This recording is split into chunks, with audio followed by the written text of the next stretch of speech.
Hello everyone. Good afternoon or good morning, depending on where you are, and welcome to this webinar. I'm here in Antwerp, Belgium, and I'm joined by Steve, who is in the UK. It's 4 o'clock sharp here, so we'll give you and the other attendees a couple of minutes to arrive.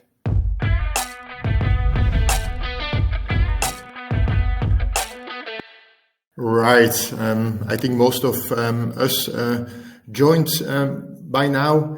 Anyway, so the webinar is recorded. You can always look at it or listen to it afterwards.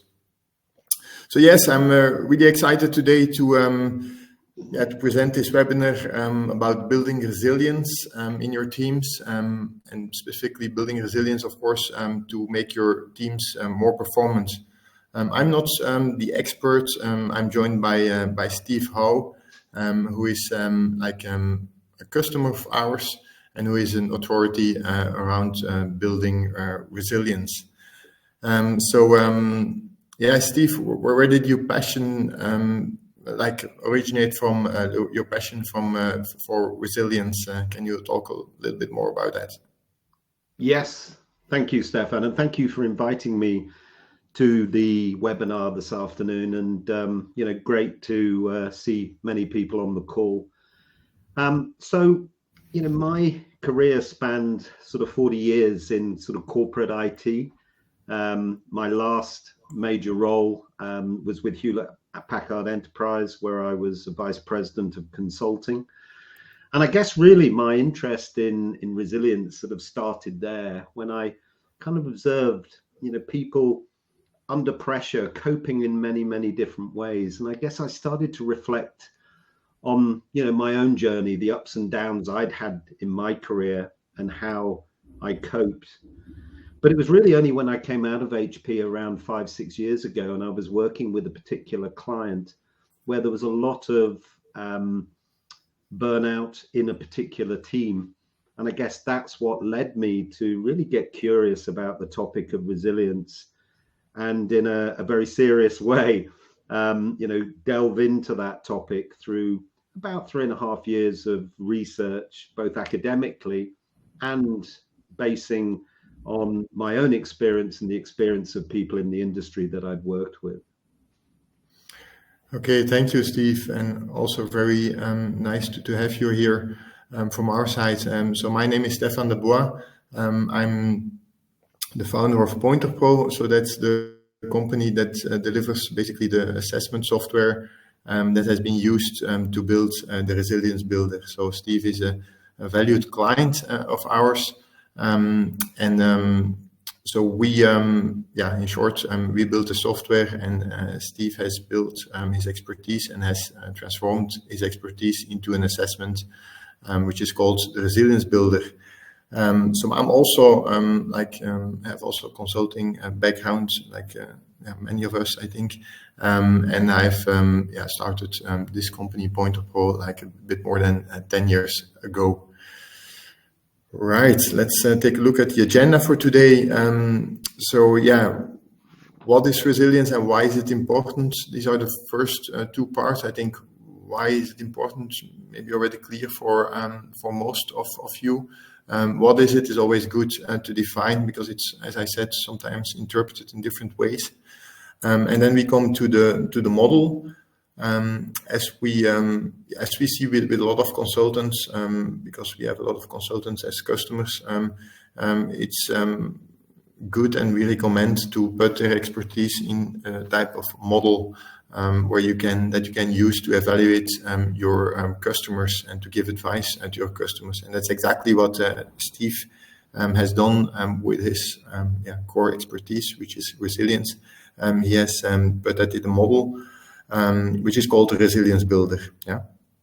And then afterwards, if you use the model or use the assessment behind the model to collect data, then you get insights. So he will be so kind to share a number of insights and data on resilience. And after that, we are going to talk about work-life balance more in general and the link to performance on the work floor.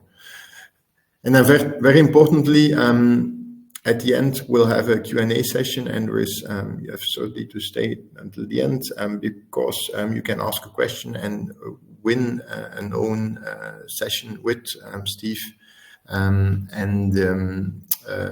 ResilienceBuilder assessment, which you can do then and get these free coaching sessions. We'll have three people that ask questions. We will draw amongst all the people who have asked questions, and you will get then notified afterwards. All right. The first part is like, what is resilience? And Steve, I think you can already start with an interactive exercise here. Yeah, thank you, Stefan. So, before we can get into the detail of resilience, I thought it would be really interesting if we actually define what we mean by resilience. So what I'd like to ask all of you for a moment is just reflect on that word resilience and what other words come to mind. So if you were to define resilience in one word, what word would it be? Have a think and enter it onto the system. You should be presented with the chance to enter a word, and that's going to build a word cloud. So off you go.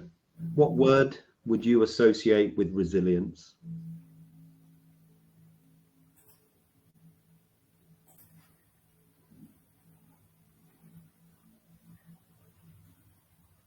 I think it's interesting, Steve. There are some interesting words there.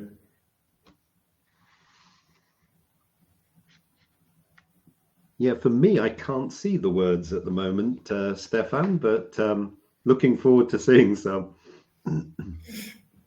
So I can mention a number of them. So we have like many people mention strength and mental strength as a word which is related to resilience. Yeah, and in fact, as we'll see when we come into the ResilienceBuilder model, mental strength is one of the key facets of highly resilient people. That came out very strongly in the research that we undertook. So yeah, there is also, as a word which is often, used also like maybe as a synonym, but it's not always clear, certainly as a non-English native speaker, what it exactly means, and that's grit, G-R-I-T. Yeah, so grit, in fact, for those of you, like to read, grit as a term is also a term used by Angela Duckworth in her book, Grit. And if you think of grit, grit is all about having a purpose, but also having the passion and perseverance, the determination to achieve that goal or purpose. So often we hear grit in association with resilience, very, very closely connected. So that's good to know. Having a purpose and having the will to achieve it, that's a good combination. Absolutely. So why don't we move on to, I guess, my definition of the word resilience. You'll find 101 definitions online when it comes to resilience. But if we just quickly look at, I've given you 3 definitions here. You often hear resilience in association with, recovering from adversity, from difficulty, toughness. But also, you hear about resilience in connection with the ability to adapt to a changing environment, flexibility. One of the words you often hear is bounce back, but I prefer to use the word bounce forward. And what I mean by that is, after we've suffered a setback, it's not just recovering back to where we were, but resilience is all about learning from those setbacks and being better able to cope next time round. Hence why I use the term bounce forward, bouncing forward to a higher level of resilience than you were before. Yeah, that's a nice idea the idea that a setback makes you stronger over time.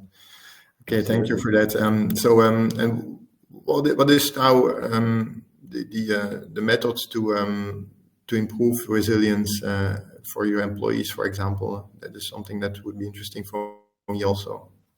Yeah, well, I think it would help everyone to understand where our resilience comes from. And what's really interesting, if you sort of research the topic, is we're all born with a level of inbuilt resilience. But how this resilience develops and how we build on it is really down to life circumstances, the environment in which we're in, and how we respond.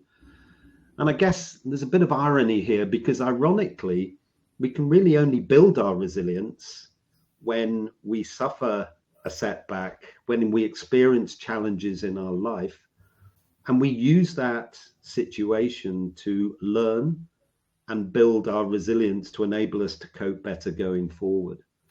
So the important thing for everyone to know is we can only really experience, those learnings when we get out of our comfort zone, when we take a risk. And I don't mean we have to bungee jump off a bridge, although some of you may like to do that. I mean, taking a personal risk, putting your hand up in a meeting when, you're not totally comfortable, volunteering to do something, any of those kind of things, taking that personal risk and then learning from it, absolutely critical. The important thing about resilience is we can build resilience. We can, through training, through coaching, become more resilient, which is a really important thing, particularly in today's world. Okay. Then we come to the part about why is resilience important. I think most of the attendees will agree with it, because otherwise they would not be here. But it's good to cover this shortly. Yeah, I mean, you can see some data points, that we've shared up here, and I would probably summarize all of these aspects by talking about the word change. There is so much change in the world. What it means is that for us to actually be able to respond positively to those changes, that's where resilience comes in. And I think now more than ever, the pace of change in the world seems to be getting faster and faster. Sadly, in the workplace, increasingly, we see more and more people in that burnout phase, where they're overwhelmed and really need to take longer periods of time outside of the workplace. And that's where I do a lot of work, working with organizations and individuals, because organizations have, in my mind, an obligation to create an environment where people can thrive. Nobody should come to work and leave work with mental health issues for the rest of their lives. So in a nutshell, that's why resilience is important. It's really coping with the changing environment, particularly as we see that accelerating right now. Yeah, I fully agree with that. As employers, we are responsible for the mental health of our employees. The model, that's something very interesting to me. I'm an engineer, so I like to take the reality and to put it into all kinds of models. Also for consultants, I think this is important to take their expertise and to put it in a model. So can you explain about the ResilienceBuilder model?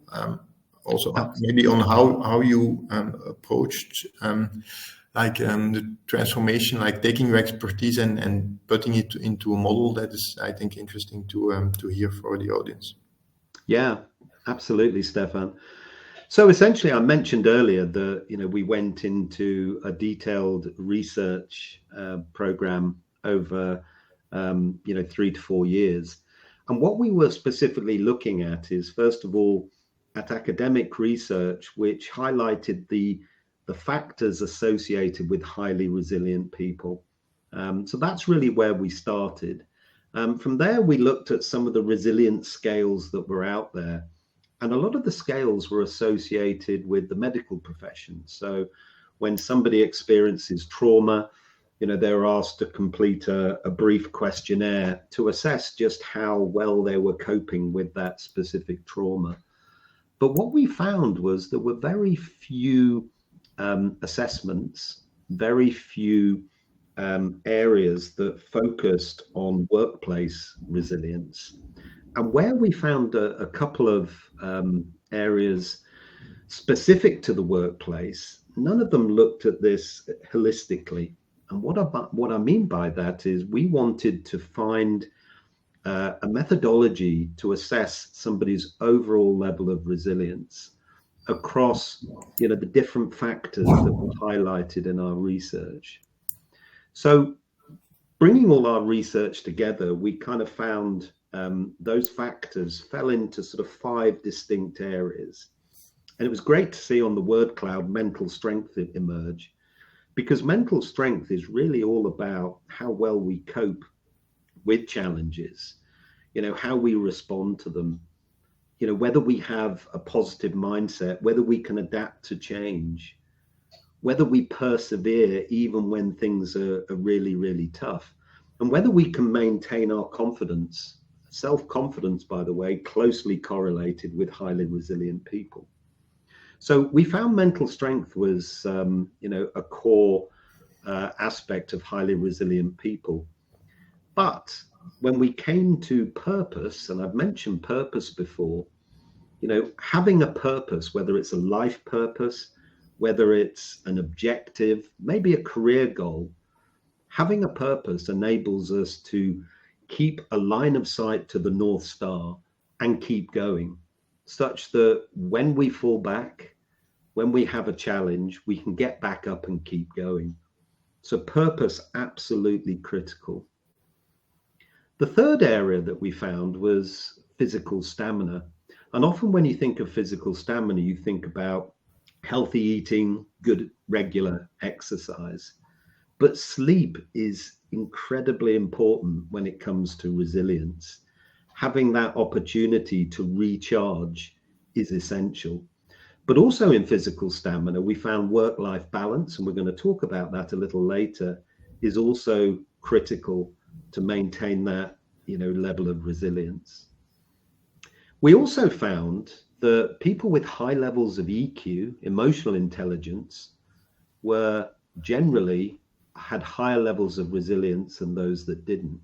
So these are people who are very self-aware. They understand their strengths and weaknesses, but they're also very good at managing their emotions and are not afraid to ask for help and actively seek feedback to help them build their confidence, but also build their resilience going forward. And finally, and these are not in any particular order, they're all equally important, social support. So having a network of friends, family, colleagues to support you along the way, people you can confide in when things get tough. And we've also found through our research and the use of our tool that people who have a mentor or coach are much more likely to have a high level of resilience than those that don't. So you mean to have a coach, to have like a formal mentor or coach, like a professional coach?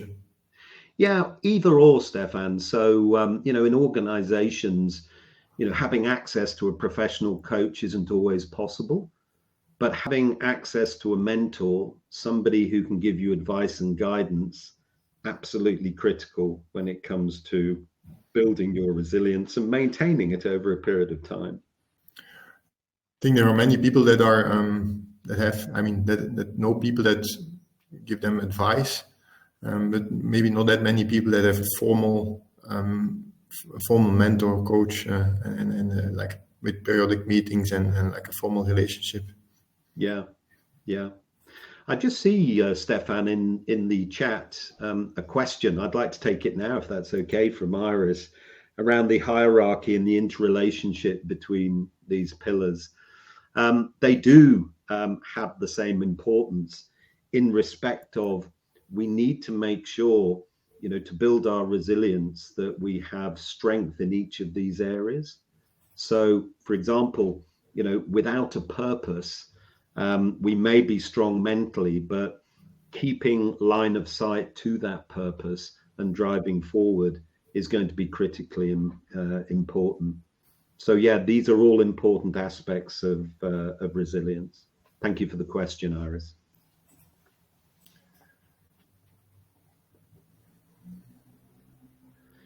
So picking up from the model itself, as Stefan said, as having researched this topic over many years and using my own experience as a senior leader, what I was looking to do was to somehow turn that into a simple but powerful tool that would be made available to people to help them assess their resilience and give them an insight into specific areas that for them would help them build that resilience further.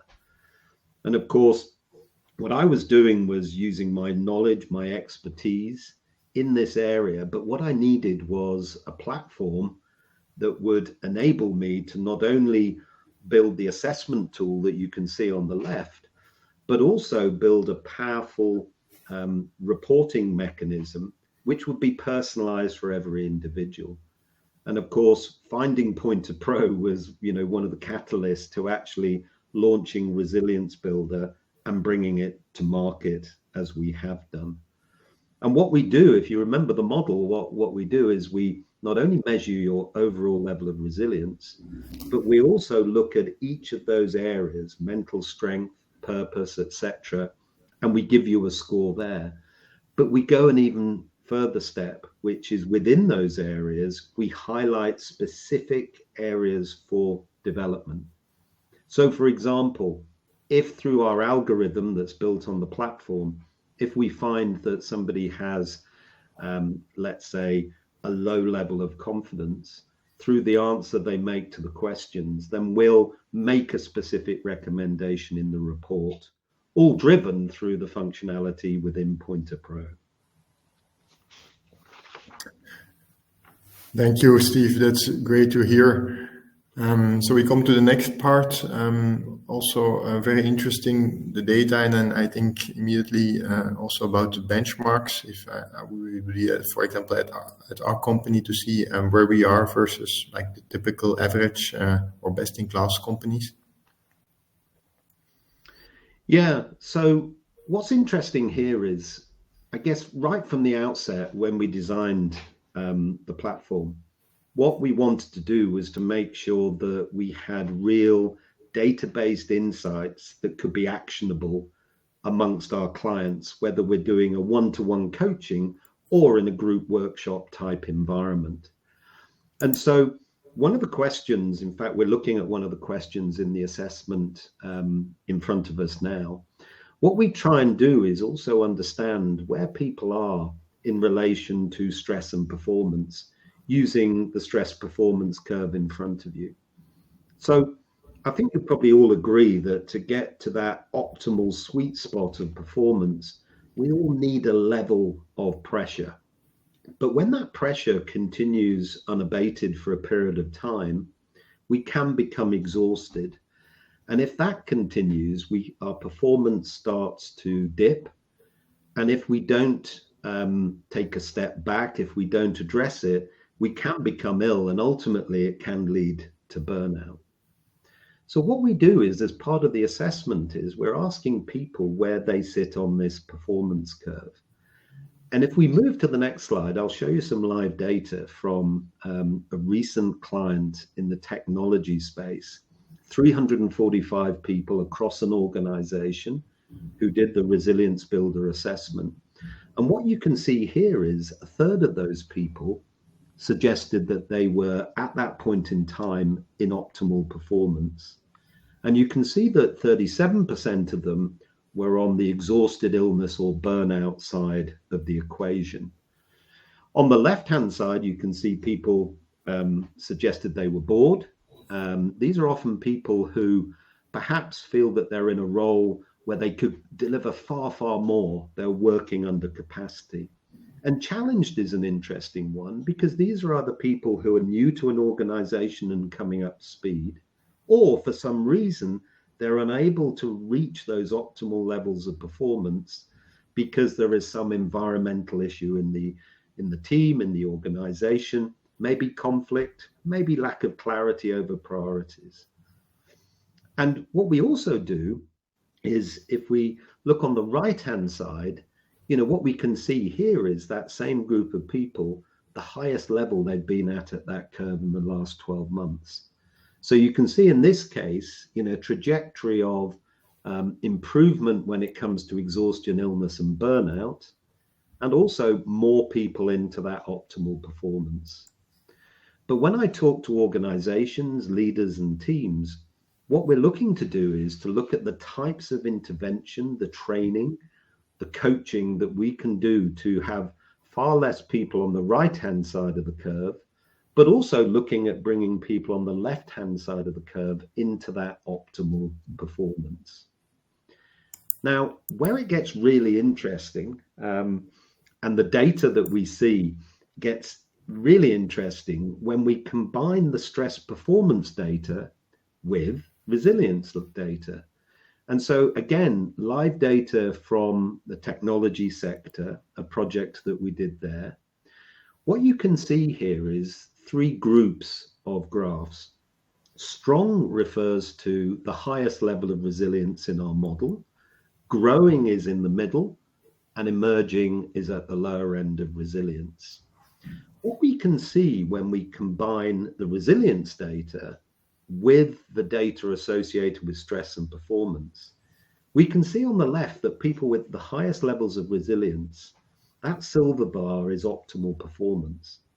They're twice as likely to be at optimal performance than people with average levels of resilience. Quite an interesting data point. But even more interesting is they're 3 times more likely to avoid exhaustion, that yellow bar, and they're 7 times more likely to avoid illness and burnout. So when we talk to organizations and individuals about building resilience, there is a real benefit to individuals and organizations if we can build that resilience, because we'll have more people in optimal performance, and from a well-being perspective, far less people in the exhausted, illness, or burnout section. Yeah, that's very interesting, Steve. So basically, when you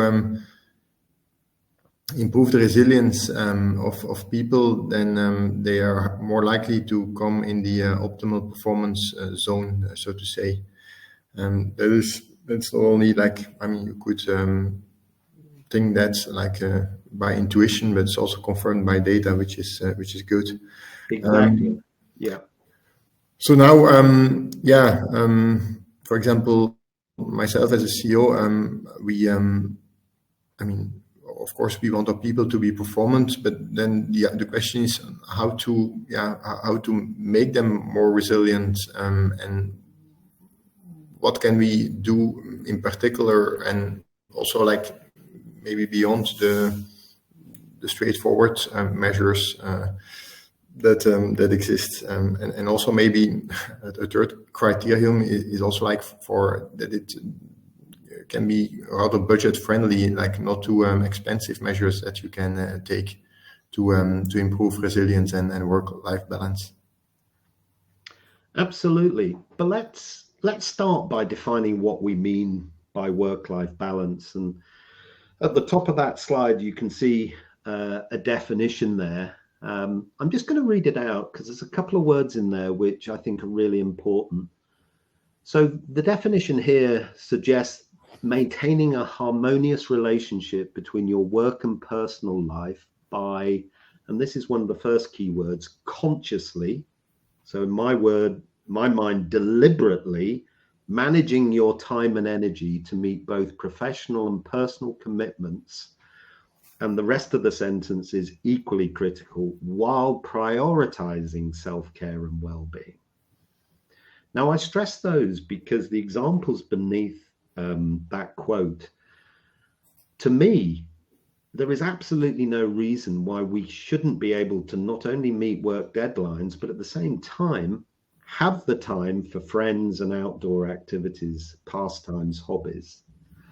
We should also be able to make time to eat well, exercise well, and importantly, sleep properly.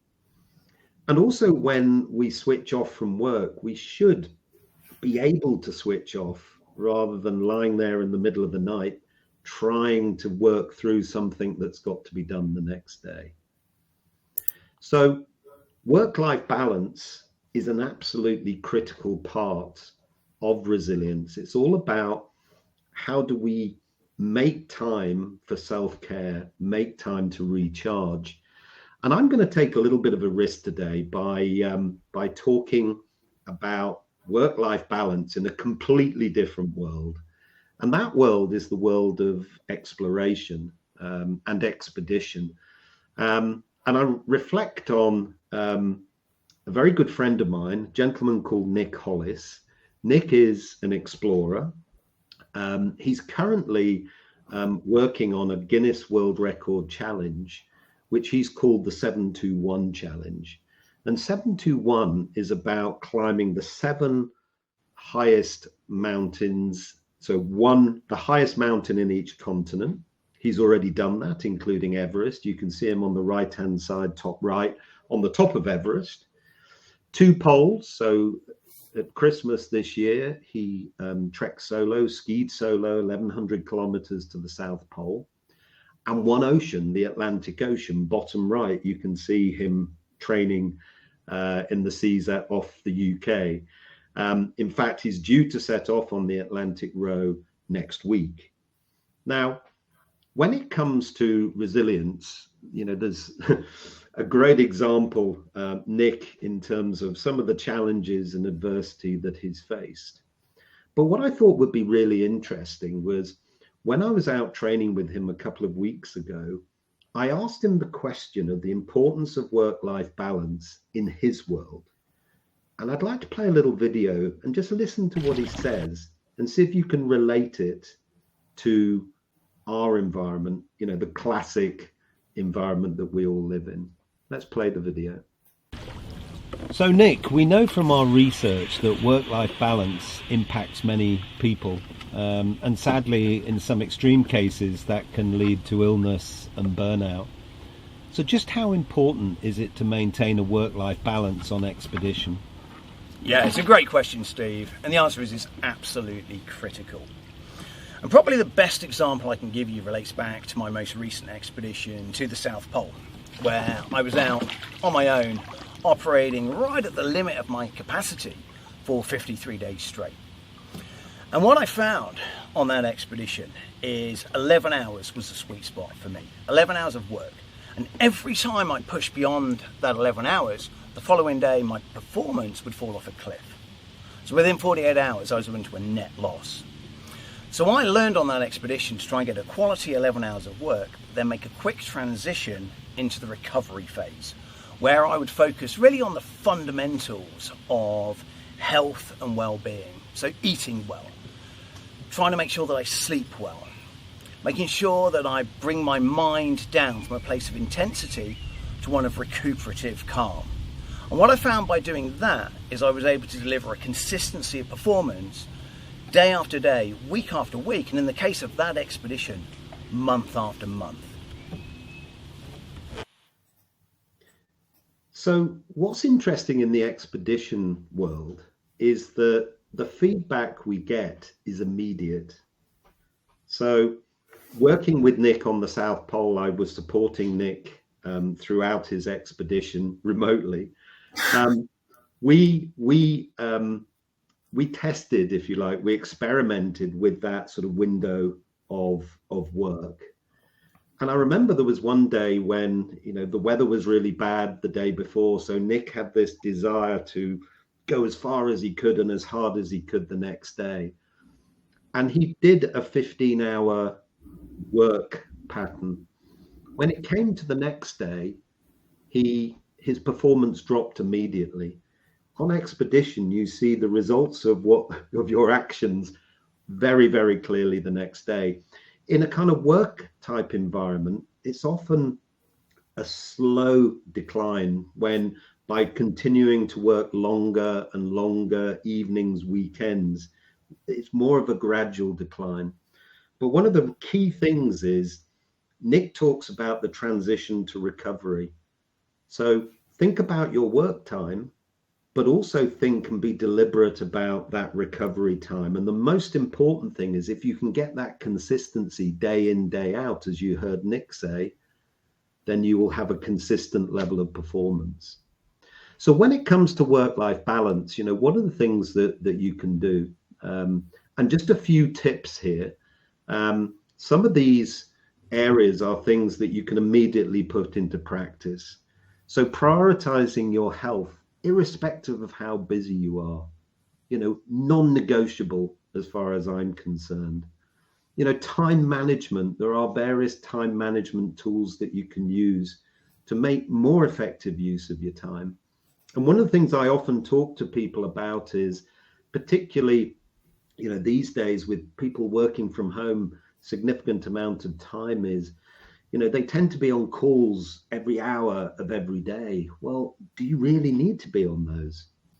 Are you afraid of missing something? What is the value you bring to those? So being absolutely conscious of the time that you're using. I also think it helps if you're doing a job that you're passionate about, a job where you're leveraging your strength. We tend to be more energized, more motivated and more engaged when we're doing a job that we really are passionate about. But as workloads build up, one of the most important things, there's one very important word. No is a word that we rarely use.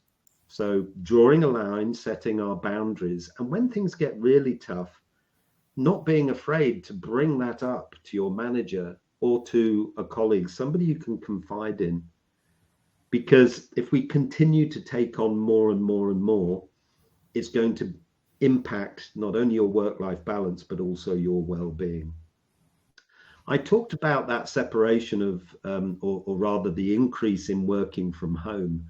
And of course, we all experienced that during COVID. And during that period, that separation between work and home became very, very blurred and continues to this day, to the extent that I was running a workshop this week where on a regular basis, people in the workshop were working 12-hour plus days. We're looking at, receiving notifications, we're checking emails all through the evening and also into weekends.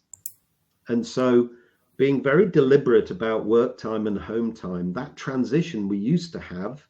I remember I used to travel to London on the train. That was working up towards work. I would then work and then I would come home. And going through the front door was almost a signal to say work is finished. We've lost that. So when that disappears, we need to put it back in place. And the other thing I would say is we need to be deliberate about managing our own time, our social time, just as we would our work time.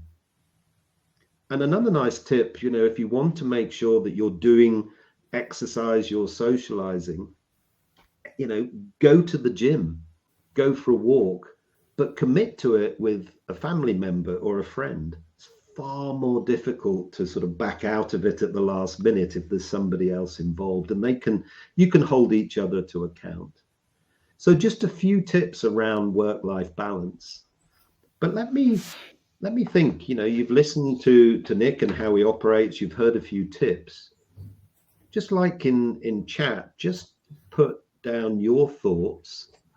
If you were to change one thing, and the important thing here when we change a habit is we don't have to think of a massive change. It's those small incremental steps that we're looking for. But what do you think you could do right now to improve your work-life balance? What would make a difference to you?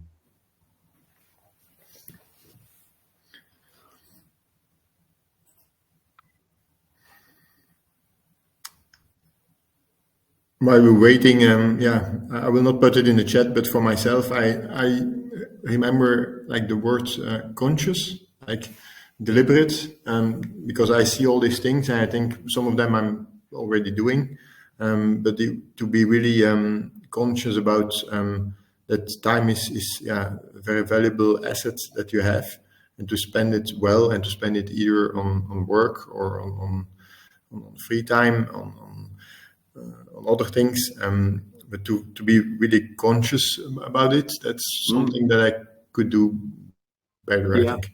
Absolutely. And I can see some great ideas coming through here. Turning off your phone at a set time in the evening, turning off notifications, getting a gym membership, all of these things will help. But it's quite interesting because, gym membership sort of springs to mind, sort of all of the new people who join a gym at the start of the year with best intent. And what you'll see is, certainly my local gym is packed out in those first few weeks of January. But as we get towards the end of the month, less and less people. And that's something to be aware of, because when we start to change and try a new habit, we are in danger there of expecting a linear progression. Rarely happens that way. So you have to work through that. A lot of people get into that valley of disappointment. And when they get into the valley of disappointment, they tend to give up. My experience, just keep going. And, that little step, that little change will have long-term value. Bart makes a great point there, and it's a lovely segue into where we're going next, which is taking a step back from your life and in a helicopter sense, looking down and thinking about, am I in the right place? Do I have the right balance? Because sometimes when we're caught up in the middle of it, it's actually hard to see what's happening. And Paige, 100%, speak up when there's too much going on. If you can delegate, that can be helpful, but that's not always possible. But yeah, don't take it all on yourself. Speak up and look for help and ask for help. Now, one of the things that we're going to provide to you, and you can download this via email, is a very brief document, which actually is a 5-point checklist, which actually asks you to self-reflect, to Bart's earlier suggestion, a 5-step process to self-reflect around work-life balance with some ideas, to help you along the way. So you'll get an email after the event. Please download that. And let us know how you get on with that. Thank you, Steve. But besides as an individual, can the environment also help to build resilience? Yeah, absolutely. And I'm often asked the question, Stefan, when I'm working in large organizations, I often get asked by individuals, so Steve, is it all on me to build resilience? Is it my responsibility? And if we look at just this model very briefly before we move to Q&A, there are things we can do as an individual level to build our resilience. We can set boundaries, for example. We can prioritize our self-care. There are things we can do. But equally, if we look at when we come together with other people in teams, sometimes we find, and we can do this by looking at our data and looking at the common challenges faced by teams, there are things that we can do collectively. So we can set behaviors, tenets, working practices across a team, for example. We also find when we work with leaders that, leaders can have both a very positive impact, but also a negative impact on the well-being of the people in the team. So we really look at leaders to role model some of those behaviors. And then finally, at the organizational level, from my experience, we find sometimes the environment or the culture within an organization is creating stressors which impact all the way down, through the leadership into the organization. So when I work with large organizations, we specifically look at what we can do at each of these levels to create overall an environment for our people to thrive. Yeah, I think as an employer, it's important to make clear that these are topics that can be talked about. Absolutely. That's a good first step. And then, of course, leading by example as a manager or someone who is responsible for other people, because they will copy your behavior. I think that's really important. But the compromise, like the challenge is always between like performance, like a company has to perform, but it has to be people may not feel that this performance is like leading to burning their resources too much. It's always a balance, I think. Absolutely. You have to clearly communicate also that this balance exists, and I mean it's something that you have to find the right spot, I think, there as an organization. Right. So I think we are at the end now. Thank you, Steve, for your very insightful explanation. For the attendees, when you have a question, you can ask them in the chat. And as I mentioned in the beginning, so you can win a personalized coaching session with Steve if you submit a question. Just look at the chat, at the questions here.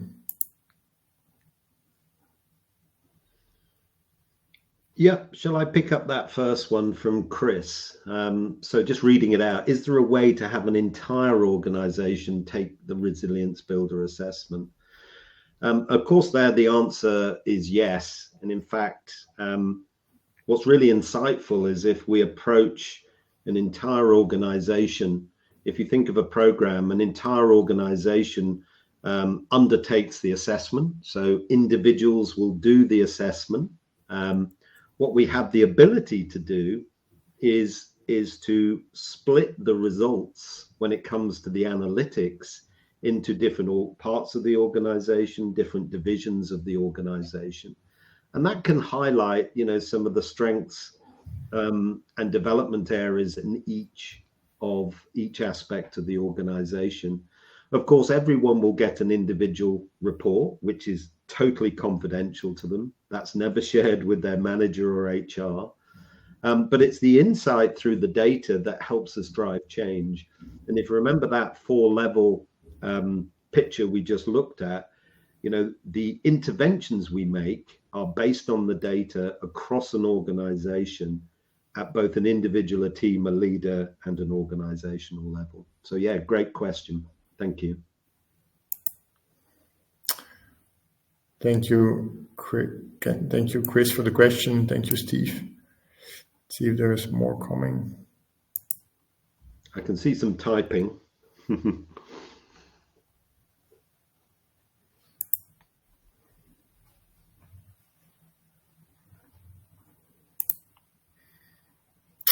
Yeah, there's one from Eddie. Steve, if you want to take this one.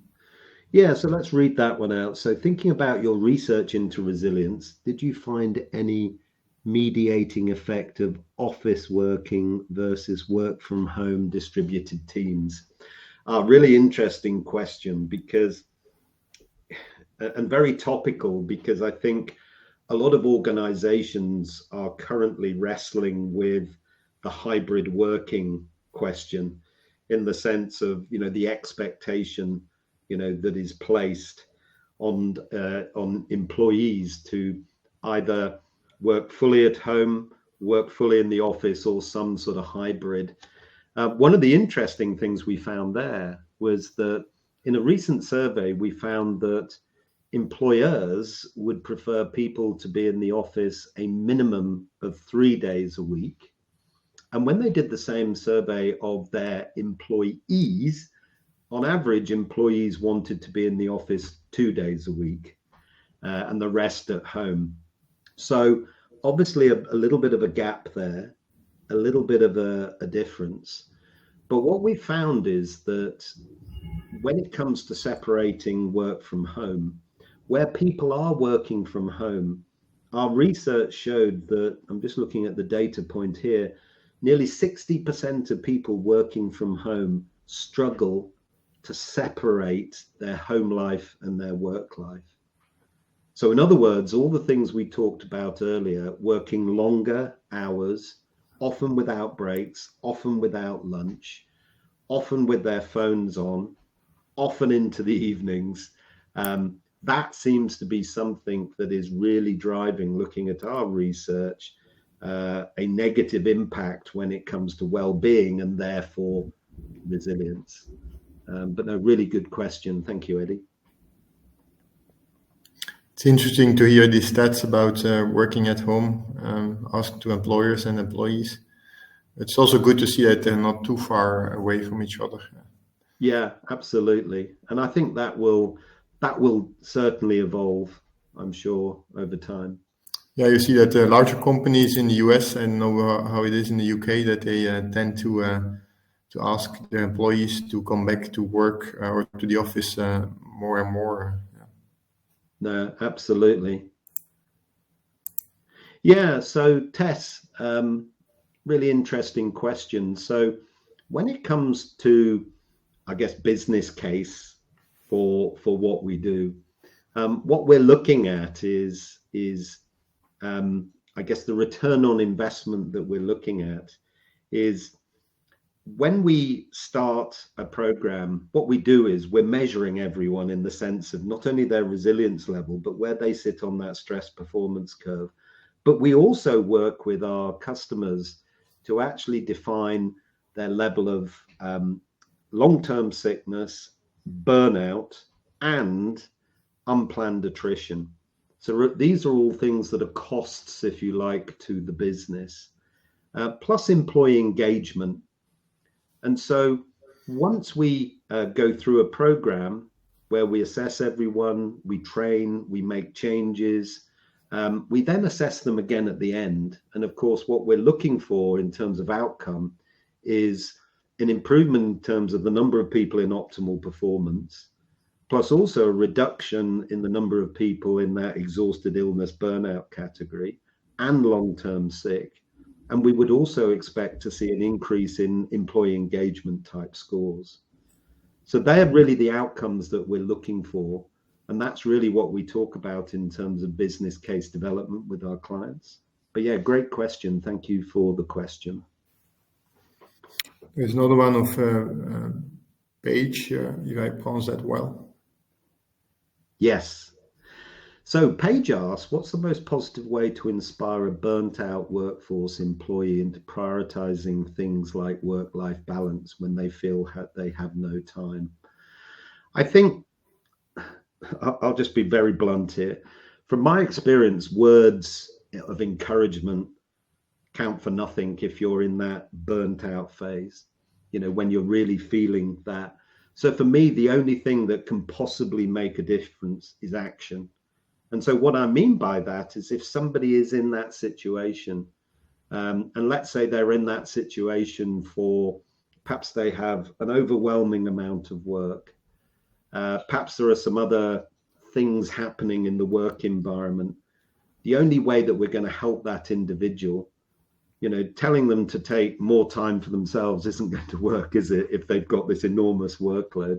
So the only way to address that is, as leaders, as organizations, is to take action and manage workload and be really deliberate about making sure that people, can cope with what's on their plate. Just telling people, and I do come across this, telling people to set boundaries makes no difference. It has to come from above before we can make a change below.